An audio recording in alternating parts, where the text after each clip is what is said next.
Welcome back to the Patel से learning zone. Friends, last lecture में हम लोगों ने सेक्शन सी के 4 क्वेश्चंस देखे थे एंड देन आफ्टर उसके कुछ हमने क्वेश्चंस बाकी रखे थे। जो पेंडिंग क्वेश्चंस थे वो अब इस लेक्चर में हम लोग कंप्लीट कर लेंगे। पेंडिंग जो सम्स थे वो थे सम नंबर 11, 12, 13 एंड 14। सो हम लोग जो भी सम इवन आज करेंगे वो भी बहुत ही इम्पोर्टेंट सम्स हैं। तो आप लोग वीडियो को ध्यान से देखिए, कहीं पे भी प्रॉब्लम्स आती हैं let me know in the comment section. अगर चैनल को सब्सक्राइब अभी तक नहीं किया है then please do subscribe and video को लाइक ज़रूर कर देना। और अगर आपको कुछ समझ में आता है तो आप लोग अपने दोस्तों के साथ भी वीडियो को शेयर कर सकते हैं। सो सम नंबर 11 हम लोग स्टार्ट कर रहे हैं। रीड करो आप लोग सम नंबर 11 मेरे साथ। If the average disposable income of a family of a class is 25,000 in year 2014, मतलब कि 2014 में एक फैमिली की इनकम जो है एवरेज डिस्पोजेबल इनकम वो है 25,000। If the cost of living index number of that class for the year 2016 with the base year of 2014 is 120, then estimate the average disposable income। बहुत ही इजी है, कुछ भी नहीं है। यू कैन सी कि यहाँ पर जो कॉस्ट ऑफ लिविंग इंडेक्स है वो हमको पता है कि बेस ईयर का cost of living index number and current year का living index number.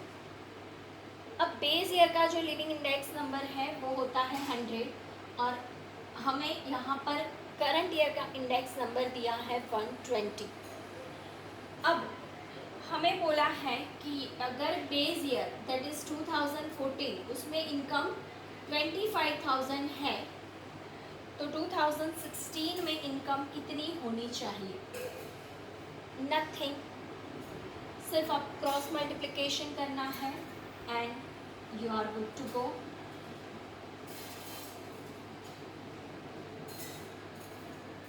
To 50 into 120, 250 into 120, then answer is 30,000 rupees. लिखना ज़रूरी है बिकॉज आपको कितनी इनकम है ये पूछा है।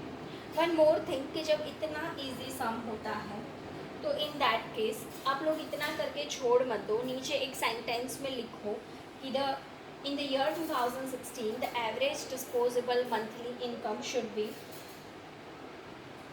30,000। ठीक है, तो ऐसा सेंटेंस जब लिखोगे तो थोड़ा इसमें वैल्यू एडिशन हो जाएगा एंड दिखने में अच्छा लगेगा। Is it clear? नेक्स्ट हम लोग मूव करते हैं on sum number 12। Sum number 12 आप लोग रीड करो मेरे साथ।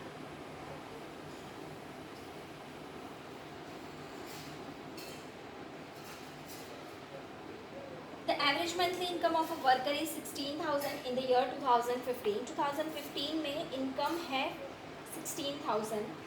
It increased to 20,000 in 2016। Find the index number for 2016 in comparison with 2015।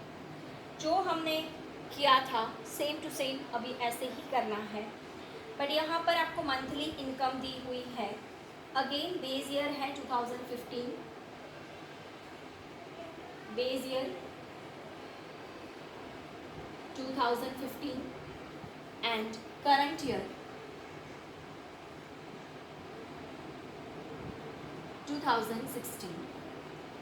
अब आगे यहाँ पर आप लोगों को इनकम दी हुई है 2015 की एंड 16 की, मतलब कि 2015 में थी 16,000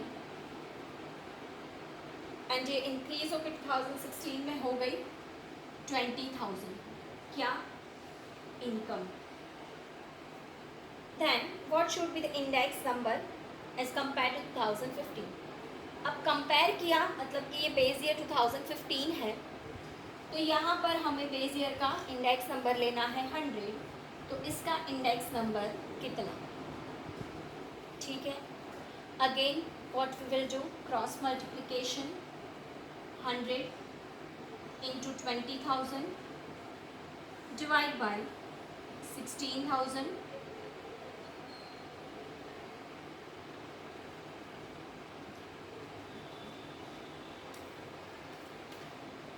2,000 divided by 16. Your answer is 125. यहाँ पर आपको कुछ भी यूनिट लिखना नहीं है because this is index number and index number के लिए आपको कोई भी यूनिट लिखना ज़रूरी नहीं है. आगे वाले सम में मंथली इनकम थी एंड दैट इज़ वाई हम लोगों ने क्या किया था, रुपीज़ का सिंबल डाला था. यहाँ पे रुपीज़ का सिंबल मत डालना. Is it clear? This is your final answer. We can now move on sum number 13.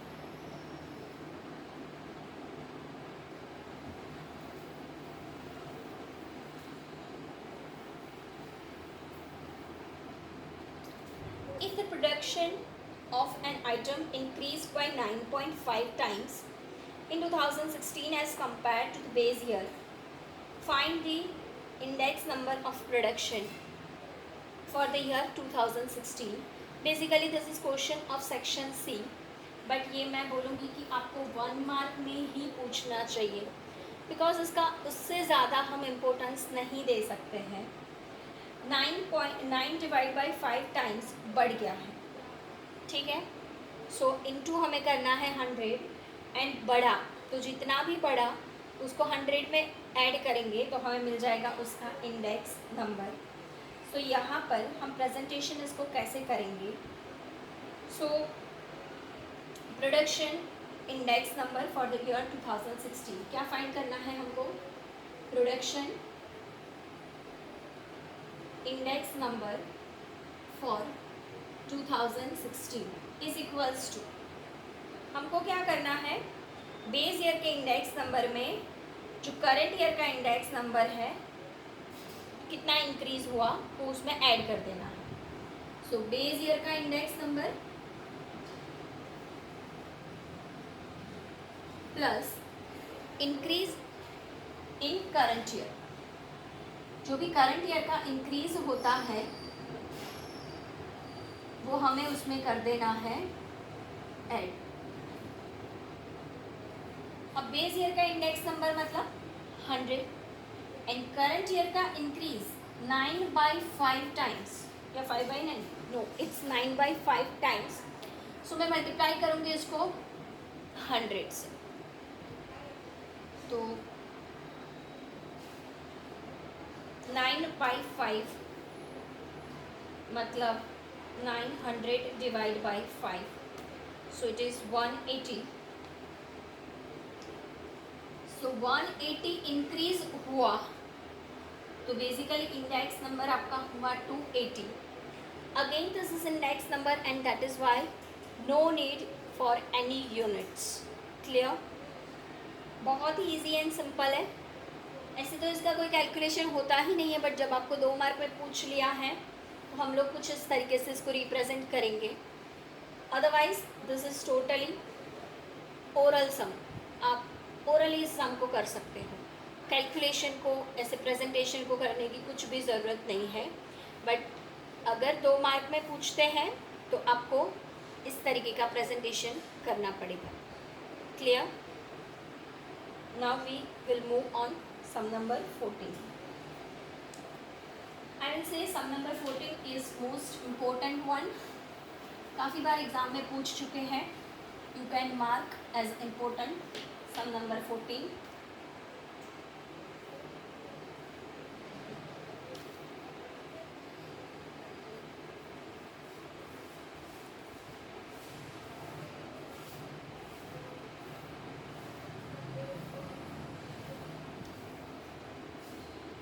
IL is equals to, यहाँ पे आपको लास्ट पेयर का इंडेक्स नंबर दिया हुआ है 221.5, 221.5. Further you had given Fisher's index number that is IF 222. what you have to do is find out last pair, sorry, Parsh's index number means IP find करना है आपको. If you remember, there is one common formula for this all. IF is equals to IN into IP. You can see कि ये दो चीज़ हमारे पास है. एक चीज़ find out easily कर सकते हैं, कोई नई बात नहीं है. IF की वैल्यू दी हुई है 222 अंडर रूट. IL की वैल्यू है 221.5. IP हमको फाइंड आउट करना है. अब हमें ये रूट को निकालने के लिए दोनों साइड का स्क्वायर करना पड़ेगा. एंड इसीलिए मैं क्या कर रही हूँ, ये 222 का स्क्वायर कर रही हूँ, जिससे जो रूट है वो निकल जाएगा. होप सो आप लोगों के पास बेसिक मैथमेटिक्स से रिलेटेड इतना नॉलेज है. इसका हमें करना है स्क्वायर. तो स्क्वायर मुझे मिलता है 422 into 222 49284 49284 is equals to 221.5 into IP को उसी साइड रहने दो, सब्जेक्ट बना दो IP को, ये इस साइड डिवीजन में आ जाएगा. So IP is equals to 49284 divide by 221.5 divide by 221.5. So your final answer is 222.5. 5 के बाद 0 है, सो इट्स ओके. 0 लिखोगे नहीं लिखोगे कोई फ़र्क नहीं पड़ेगा. So this is your final answer. Clear?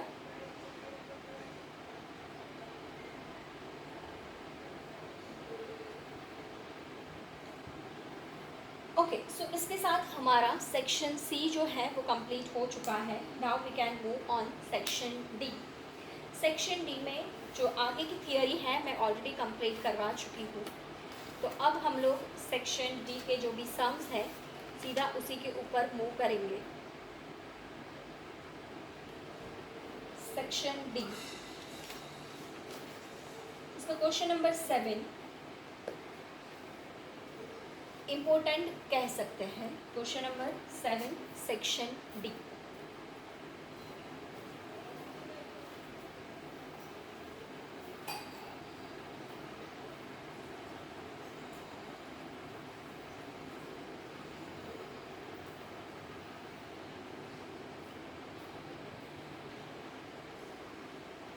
ठीक है, तो क्वेश्चन नंबर 7 जो है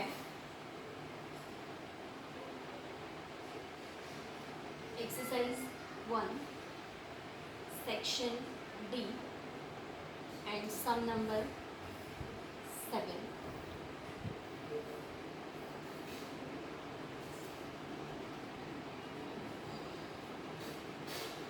रीड करो क्वेश्चन मेरे साथ. The price of 3 items. अच्छा, क्वेश्चन नंबर 7 को आप इम्पोर्टेंट मार्क कर देना. इस टाइप के सम्स एग्ज़ाम में बहुत बार पूछ चुके हैं एंड अभी भी इन फ्यूचर भी बहुत बार पूछे जा सकते हैं. The price of 3 items among the 5 fuel items increase by 50%, 90% and 110% in the year 2015 as compared to base year 2014. The price of the 2 items decreased by 5% and 2% respectively. If the ratio of importance of these 5 items is 5:4:3:2:1, find the index number of fuel price for the year 2015. You can see यहाँ पर आपको fuel items दी हुई है.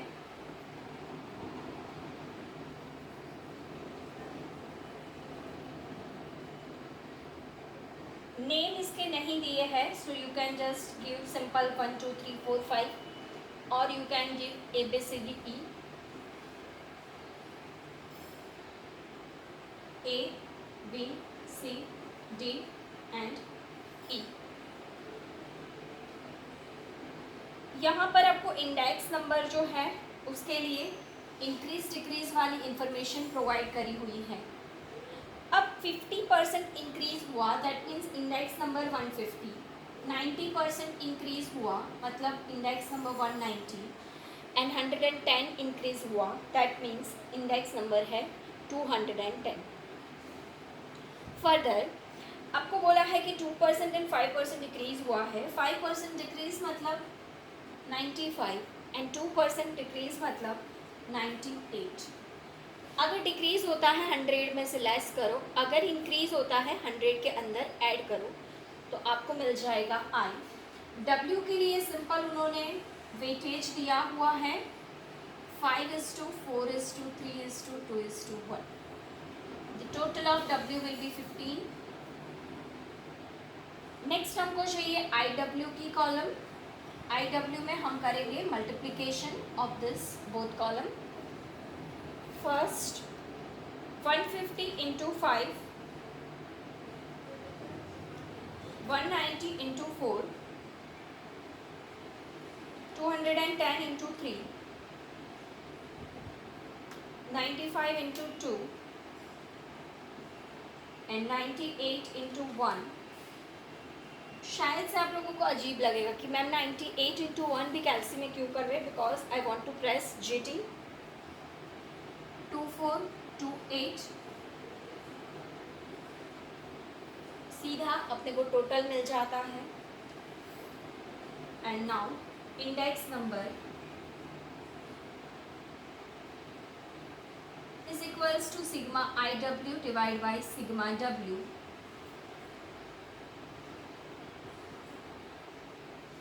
To 428 divide by 15. तो answer आया 161.8 के बाद 66666 continue है. So your answer is 161.87. Is it clear? 2428 divide by 15. So 161.87.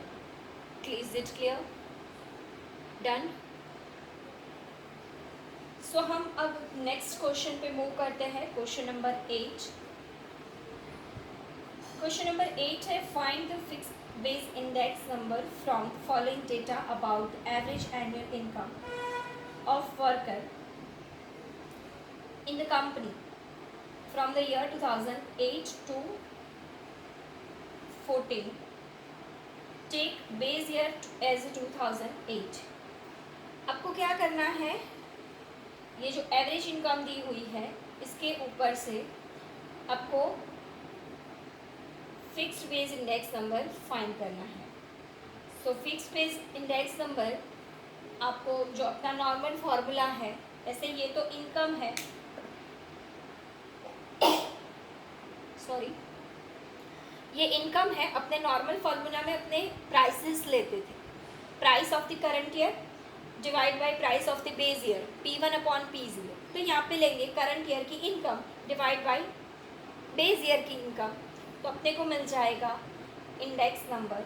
बहुत ही सिंपल है, बट यहाँ पर प्राइस के बदले आपको दिया हुआ है income.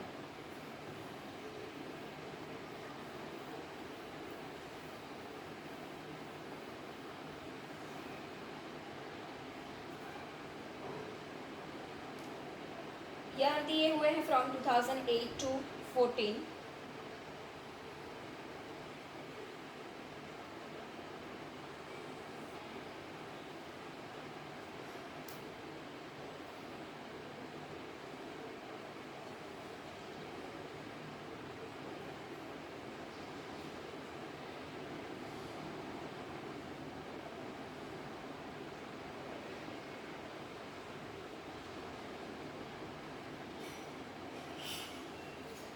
Next average annual income दी हुई है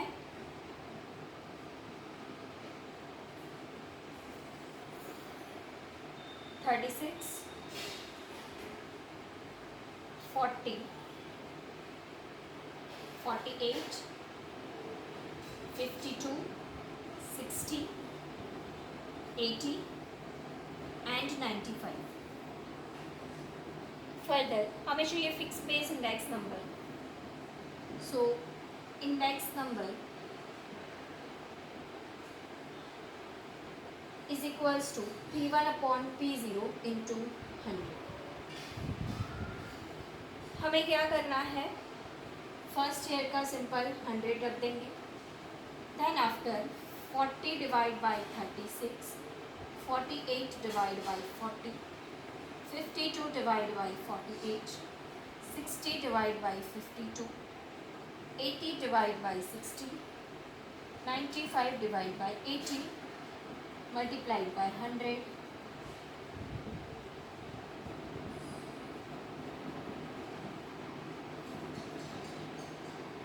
And you will get final answer.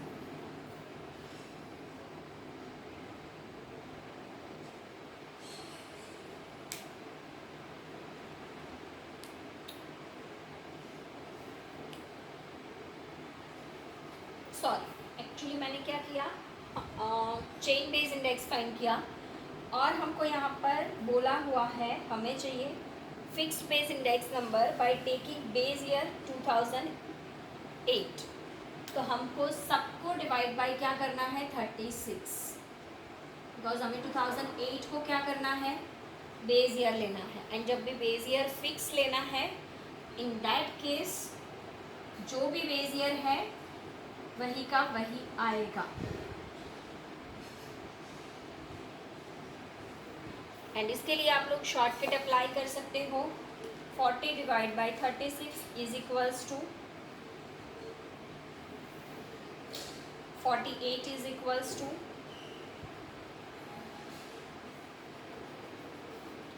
52 is equals to